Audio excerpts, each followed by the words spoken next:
Hop. Donc, au début de la du chapitre 1172, l'herbe baffe que j'aime. Vignette sur demande, des signes fouillent la trousse à maquillage de Bonclé et se font une beauté. Ok, bon. Et les vignettes à la demande. Ok. Nos ennemis sont au nombre de 3. Ils ont pour mission l'enlèvement de 10 enfants de la tribu des géants. Leur objectif est de rentrer avec eux sur la Terre Sainte et de s'en servir comme otages pour faire des guerriers d'Elbaf des esclaves de combat. Ok. Je n'arrive pas à croire que ni l'équipage des géants, ni même toi, Ya, n'ayez été en mesure de stopper 3 petits humains. Désolé, je n'ai aucune excuse. Mais ces gamins sont aussi des géants, pas vrai? Comment ces 3 individus qui font notre taille comptent-ils s'y prendre pour les transporter? La femme du groupe possède un étrange pouvoir. Elle utilise des flèches auxquelles les enfants semblent ne pas pouvoir s'opposer. Et qui les force à marcher sans relâche vers le port du village de l'Ouest.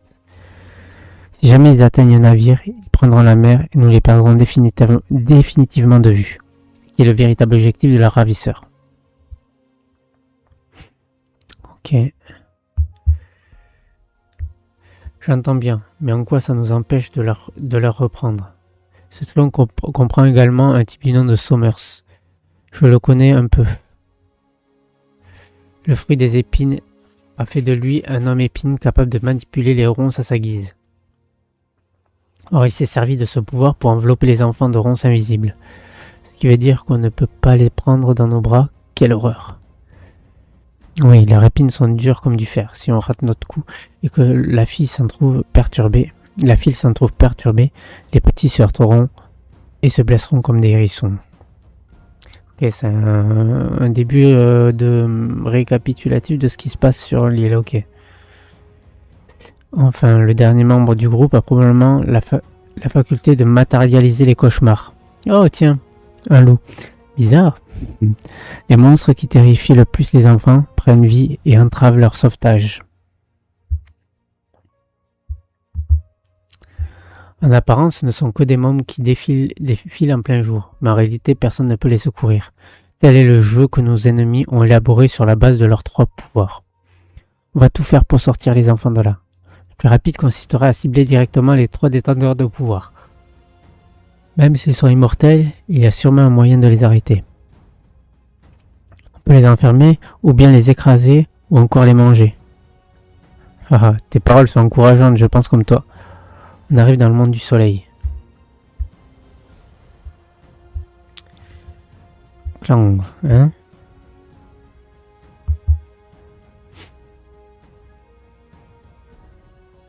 Ça dépasse l'imagination. Il n'y a pas de limite à la création des monstres issus de cauchemars. Regardez là-bas, le Grétéric. Dory et Broggy ont engagé le combat à son bord, mais les monstres l'ont fait s'écraser. Ça je vais y revenir. C'est toi, Ashrudin. Je rêve. C'est toi, Ashrudin. Kahashi, quel soulagement de te retrouver vivant. J'étais dans le monde des morts, résume-moi la situation. Ce qui se passe en ce moment est incroyable. Ouvre bien grand tes oreilles. Les capitaines Dory et Broggy veulent tuer le seigneur Jarl. Arrêtez-les, ils sont tous devenus fous. Kahashi, où sont les enfants? Ripley et les autres sont partis à leur poursuite, mais j'ignore s'ils ont pu les sauver. À l'heure qu'il est, ils ne doivent plus être loin du port. Au fait, Rod, quoi? Bjorn, oh non, mon petit frère fait partie des otages. Rod. J'y vais aussi, je te suis. Et Kahashi, par où est l'école? Nami et les autres doivent se retrouver à proximité. Tu vois l'incendie là-bas? Ce sont l'école et la bibliothèque qui brûlent. Que s'est-il passé? Tu dis que Dory et Broggy ont perdu la boule? Exactement. Je vous en supplie, dépêchez-vous. Le seigneur Jarl est en danger. École de la bibliothèque, ok. Soro. Route Sylvestre numéro 8. Château d'Oist. Village de l'Ouest, Jarl. Ok. Position actuelle. École du Morse et bibliothèque du hibou. Ok. Merci Yanis.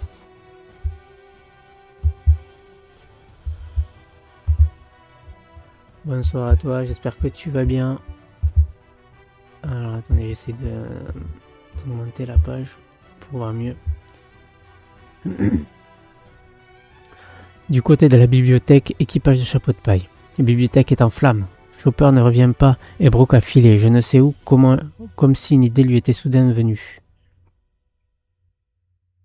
Les enfants vont se faire enlever. Il faut annuler les pouvoirs de ces flèches. Maître Dory, Maître Broggy, bon sang, je ne veux pas les voir dans cet état. Tu es Jarl. Halt, Capitaine, reprenez vos esprits. Équipage des gens demi-réversé en route vers le village de l'ouest. Groupe de sauvetage des enfants. Patience les enfants, dégagez sale monstre. Enfants otages. On arrive au port et quand on y sera, soyez forts, non un chien, vous êtes des guerriers d'Elbaf.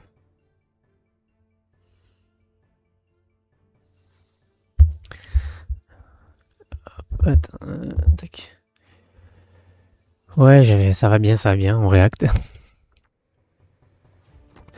On arrive au port et quand on y sera, soyez forts, non un chien, vous êtes des guerriers d'Elbaf. Non, justement. Village de l'Ouest.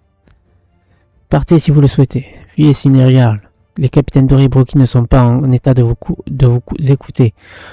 Partez si vous le souhaitez. Moi, je ne reculerai pas. Il faut que je m'adresse au peuple. Ah? Est-ce qu'il va réhabiliter Loki ou pas? Comme je l'avais dit depuis 2024. Ça fait 2 ans, quoi, je le dis. Bref. Je vous en supplie, dépêchez-vous. Le Seigneur Jarl est en danger. Ah, mais on est revenu en arrière. Non. Votre intention habite en Elbaf. Je veux tout vous dire avant de mourir. Le grand roi Harald souhaite autrefois qu'Elbaf rejoigne le gouvernement médal pour vivre en paix avec les autres pays. Mais il y a 14 ans, au cours de cette terrible journée, il a été trahi, rejeté. Seigneur Jarl. J'ai vu le démon qui a tué Harald et massacré ses soldats. Notre souverain s'est battu jusqu'à la mort. Pour empêcher qu'Elbaf ne soit soumis à sa domination, ce n'est pas Loki qui l'a tué. Cependant, de peur que le peuple ne se lève pour venger son roi et qu'Elbaf ne devienne une nation guerrière, j'ai choisi de garder le silence.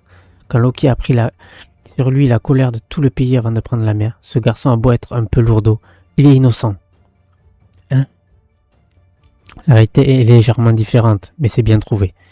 Il l'embellit beaucoup trop. Ah yes, c'est bien. Harald, c'est bien. Notre ennemi semble avoir renoncé à ses ambitions, mais aujourd'hui, sans doute poussé par le besoin d'acquérir une force colossale, il a envoyé 3 de ses sbires pour asservir cette nation. Ah, quel ennui, je peux aller me coucher, la mission va s'accomplir d'elle-même. Je m'adresse à vous les démons. Quand les vies d'enfants sont en jeu, nous sommes prêts à abandonner notre culture et notre histoire. Si vous pensez que cela peut suffire à briser notre morale, sachez que ce coup est très mal joué. Et n'attendez pas de nous la même patience qu'Harald. Domination, esclavage, quand on vous écoute, on se demande vraiment à qui vous croyez parler. Désolé les enfants, bouchez-vous les oreilles. Vas-y Jarl, balance-leur. L'Elbaf que j'aime ne s'avoue jamais vaincu. Si comme le prédit le Allais, le monde venait un jour à être divisé,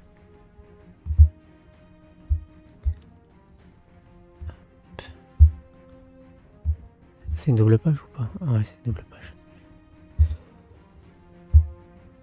Alors Elbaf considérerait le gouvernement mondial comme son ennemi. Vous pensez vraiment pouvoir nous faire plier avec vos épines, votre réversier, vos chimères? Il me plaît bien ce vieillard. Ce n'est pas pour rien qu'il était le plus fort du monde il y a 300 ans. Jamais nous ne courberons l'échine sous votre joug.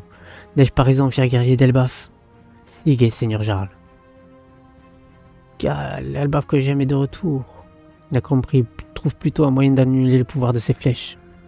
Protéger la paix, à laquelle Harald aspirait. Ah, il a enlevé l'épée de son... son casque ou quoi?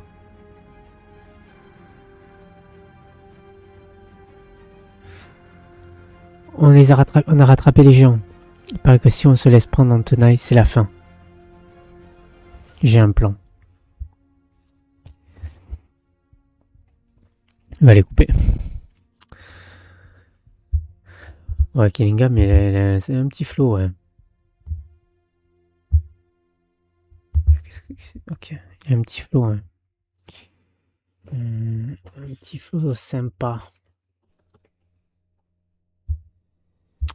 Bon. Mais bien, c'était plutôt un bon... un bon chapitre, hein, un petit chapitre de, de, de récap. Ça tombe bien que je vais lancer la partie YouTube sur ce chapitre, plutôt sympa.